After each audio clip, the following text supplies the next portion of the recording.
This episode of Bullet Heaven was made possible with a copy of the game provided by Doujin Games.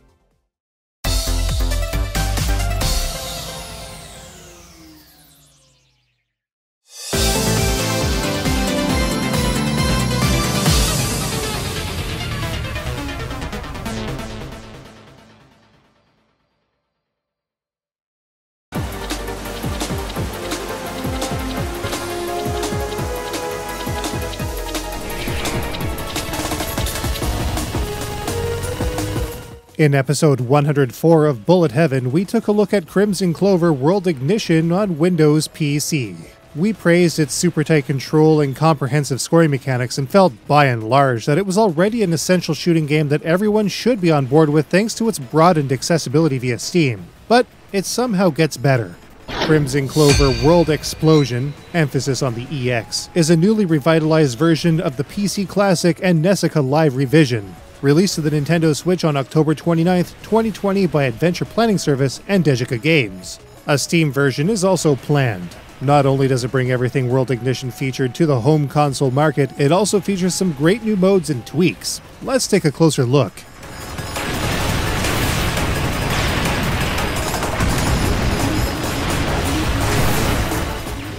We already took a pretty comprehensive look at Crimzon Clover in the World Ignition review all the way back in Series 5, so as far as the arcade and novice modes go, everything is more or less the same from a gameplay standpoint. But for our new viewers to Bullet Heaven, or for those that need a quick refresher, here's the gist. To get started, players have their choice of 3 ships on the outset of the game, each with unique fire patterns, lock-on shots, and movement rates. Type 1 features the lowest speed, but a decent spread in its basic fire, while Type 2 is slightly faster with variable fire width. Meanwhile, the Type 3 ship features much faster movement, but a narrower shot range. These 3 ships should satisfy the playstyles of most who play. A 4th Type Z ship is also unlockable under certain conditions. However, the Type Z ship is not available in range. The controls are shifted around in terms of position though. The A and B buttons might have the same function between PC and Switch, but of course the A and B buttons are in different spots between an Xbox pad and a Nintendo one. The A button will fire the player's main shots. These shots are rapid and constant with no restriction applied to the player's movement. Pressing the B button will engage a lock-on field with which to target enemies with a powerful homing shot. As long as the B button is held, the player will lock on to any enemies within this field. Releasing the B button will then fire the locked shots at all foes that have been targeted. Additionally, the player's fire will become focused while their speed is reduced so long as the lock field is engaged. The player's bomber and brake ability is mapped to the Y button instead of X this time around, maintaining its position on the Switch controller. A bomber can be deployed if the brake gauge is filled past the bomber marker in the brake gauge found in the top right-hand corner of the screen. It does a good job of clearing bullets in a pinch, but the gauge will need to be filled further to use it again. It will reset if the player dies. Brake mode can be enabled when it is full, which boosts the player's fire and lock rates significantly. This brake gauge can also be filled up to twice at once, or while brake is in effect, allowing for the even more superpowered double brake. Between Novice and Arcade, up to 4 different game modes are available. Original is the core normal version of the game for 1 or 2 players. It's scaled back in Novice, which is perfect for new players without being too easy, while its intended difficulty can be found in Arcade.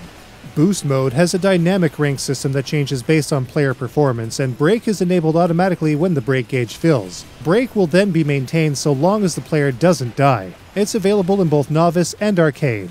Unlimited is where shmup den masochists will find the kind of punishing difficulty really only reserved for those that thrive on stress and anguish alone or with another victim.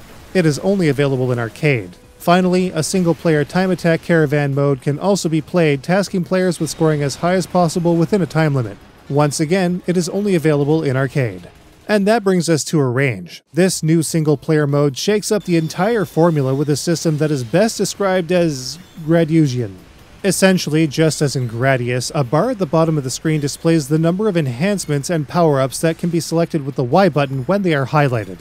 To do this, all players need to do is collect the medals dropped from defeated enemies. Small medals are also dropped as shots impact larger enemies before they are destroyed. In addition, much larger EX medals will also appear as bigger enemies are taken out, and these will fill the gauge much more quickly. Just like in Gradius, there are also 2 modes to this system. Semi-auto, which will automatically select and apply specific power-ups like shields, extra lock-ons, and extra options while leaving special purple abilities in brake mode to the player. Manual is exactly as advertised, leaving players to select the abilities and power-ups as they see fit. Unlike Gradius though, the bar will almost always be filling up, and if the portion players are waiting for happens to be missed, they'll have to collect medals to get back to where they need to be. In this regard, we enjoyed semi-auto more than manual, which is pretty much the opposite to our strategy in Gradius. Powering up the player's ship will increase its overall destructive power, with more lock-ons and higher bullet counts obviously assisting the players as they power through. Alternate abilities like having the player's options track targets or even seeking out and attacking enemies directly and autonomously are neat twists. But enabling a shield is a very helpful addition. Rather than simply taking a hit and dissipating, when the shield is impacted, it will disengage while auto-deploying a bomber, which will clear the screen of bullets and damage enemies as it does so. If the player is in break mode, it will be disengaged as well. This is definitely a helpful feature, particularly in a range unlimited. If the player does end up losing a life though, their loadout will be scaled back and will need to be applied again through additional power-ups. Thankfully, players will not be reduced to bare minimum power like a Gradius game would end up doing. This leaves the player much better equipped to recover. But it goes further. The power-up bar will change depending on the ship chosen and the abilities currently in use. When break mode is enabled, for example, several choices are removed and the bars available change in size. Double Break and Double Break Extend are also only available when the previous break has been enabled as a prerequisite. It can sometimes be difficult to keep track of, but an arc-shaped gauge is also present around the player's ship, giving them a sense of where their gauge has been filled and which segment it is currently on. There are also audio cues that assist with this. As is expected, Arrange mode also has its own assortment of variations as well. Boost returns, and Original is as players would expect. Time Attack is more or less the same, but with the new mechanics present. But Unlimited takes things in a different direction. In Arrange Unlimited, players will contend with a huge amount of dense enemy fire just as in Arcade Unlimited. But, much like the Hyper ability in Dodonpachi Resurrection, players can cancel bullets simply by shooting them. This allows players to create safe paths to traverse the chaos, all while laying down some really impressive fire. Of all of the modes added to the World EXplosion release, and even alongside the original modes from Vanilla and World Ignition, Arrange Unlimited could be the most fun in general. One final thing of note within all of the arranged modes is the presence of a rank gauge that will boost the overall bullet density and intensity when it is filled. This rank shift also factors into scoring, which we'll take a look at shortly. With its 5 stages, myriad modes and variations, white knuckle action, razor-sharp control, atypical lack of noticeable switch input delay, and newfound portability, Crimzon Clover World EXplosion on the Nintendo Switch is perhaps the best way to play this fantastic Doujin shooting game as of this review. But as always, it goes even further when scoring is thrown into the mix.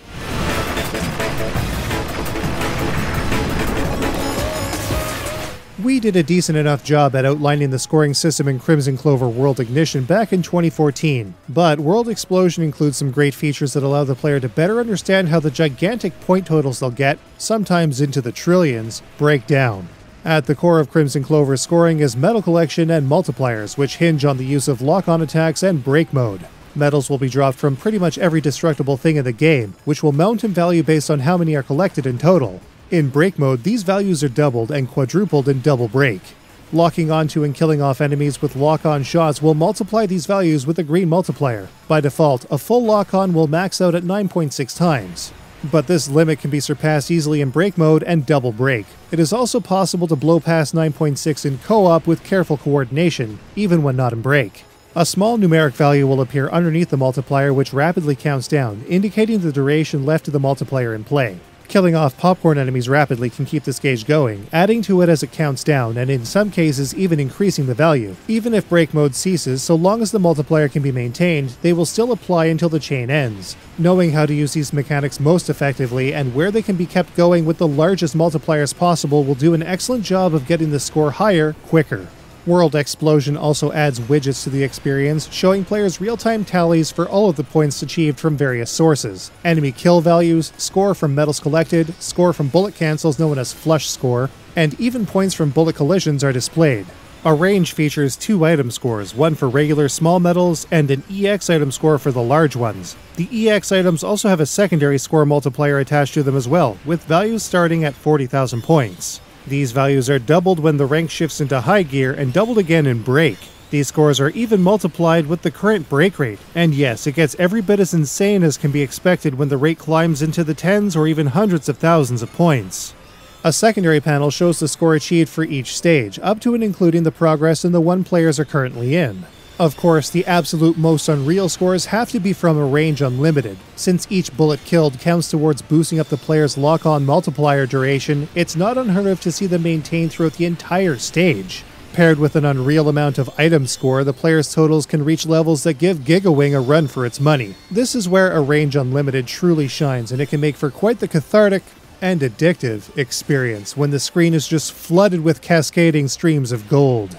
As always, stage end bonuses for a no-miss clear, collected items, and in the case of a game clear, how many lives are left in the stock round out the scoring.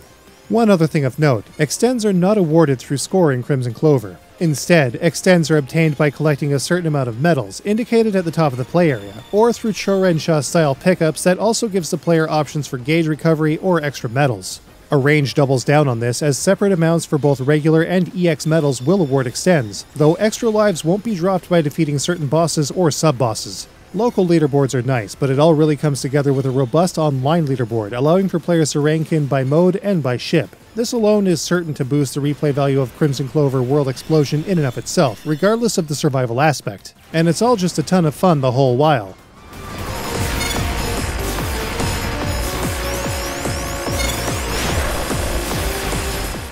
Things aren't especially different with regards to Crimzon Clover World EXplosion's presentation this time around.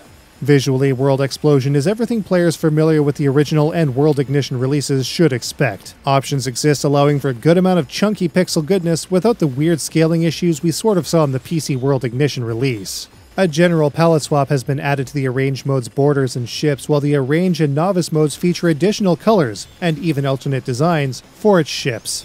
The addition of the scoring widgets is an excellent touch, and even the Tate mode sports a nice widget layout, taking up the space left behind by the 3-4 playfield.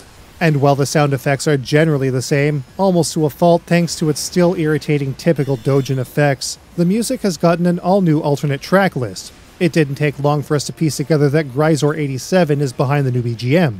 But we also felt that maybe this wasn't quite his best work. It's still plenty good, but not quite as good as other soundtracks he's done, such as Super Hydora or even Garodan. Thankfully, for those that preferred the tracks in World Ignition, the original OST can be selected in the options. Players looking to get their Tate on are also in luck. The rotation options are robust, once again accommodating the excellent scoring feedback. But players that may not have a rotating screen or a flip grip are also in luck. Crimzon Clover World EXplosion also supports a control scheme that has players use only one side of the Joy-Cons, essentially behaving like a giant, albeit a little cramped, Wonderswan. And we love it. An image gallery and various other features like game statistics, a training mode, and replay saves are also included, which round out World EXplosion's presentation. So, how does Crimzon Clover World EXplosion stack up? Let's take a look.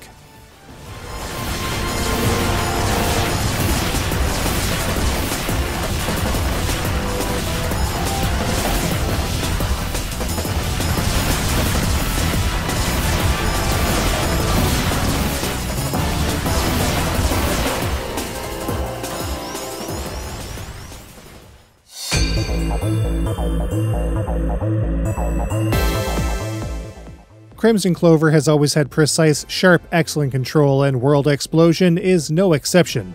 With a bevy of modes and difficulties, Crimzon Clover World EXplosion caters to players of all skill levels.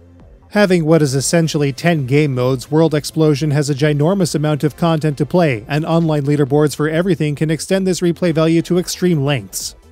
Crispy, colorful visuals, excellent design, and a great widget layout both in Yoko and Tate makes Crimzon Clover World EXplosion a visual winner. Millions of gold medals also makes for a pretty satisfying time.